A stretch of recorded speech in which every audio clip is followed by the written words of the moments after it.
Welcome to Charts Today. My name is David Linton, and today's edition for Monday, the 10th of January, comes to you from Fuerteventura in the Canary Islands, where I'm spending my last week. Looks like the markets are pretty mixed this morning. This is the first full week back this year, of course. We're seeing the US dollar had a bit of a dive over the last couple of days, so we are just seeing that short-term bearish. Remembering this is weekly, daily, and 60-minute, long-term, medium-term, and short-term view of the market. So we are seeing a move lower there. Looking at the euro, that's looking stronger against the dollar, but falling back this morning. So still bearish on the longer term chart. And against the yen, we are seeing a break higher into the 116 area, so that's looking pretty strong there, and the dollar yen tends to be a good lead indicator for the dollar. Looking at sterling, we're sitting at 136 this morning, breaking above the cloud, just on the price there on the medium term for the first time in a while, and we are getting targets into the high 130s, 138, 139.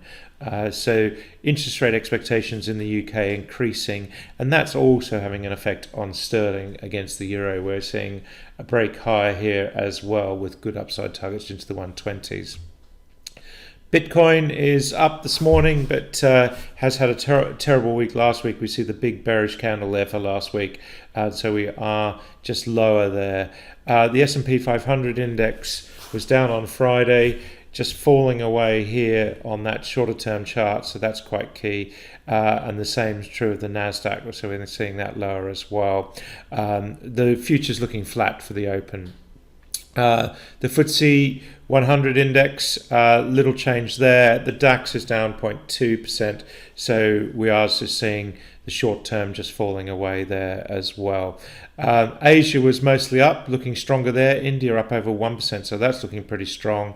And if we look at we'll look at the energy mix in a minute. The Aussie market was down very slightly. Soft commodities mostly up. Gold just struggling again at that $1,800 mark. That's quite key. And silver also struggling there as well. If we look at US 10-year yields, we're sitting at 1.78%, nudging that 180 level. That's a high that we haven't seen for several months. We're really now starting to knock on the door of that level. We've got 192 as the medium-term target, 196, 193, looking like 2% bond yields on the 10-year is very likely in the US now. Looking at the energy mix this morning, we've got Brent crude just breaking higher here, good trend here. 83 is the level that we need to break. 81 is the new sort of support area, so keeping an eye on that. US nat gas prices jumped pretty quickly overnight. We just need to break higher to activate an upside target there, but we've got 427 in train. That's been there since the 3rd of January, so last week we were given that target. That's where we're going.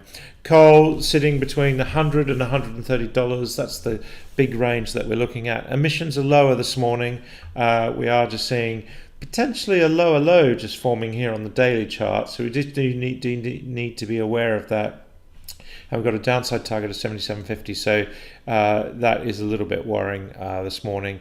Gas prices are lower as well. We're seeing TTF off nearly 2%, and the same for MBP, and power prices falling away as well. That's it for today. Until tomorrow, happy charting. See you then.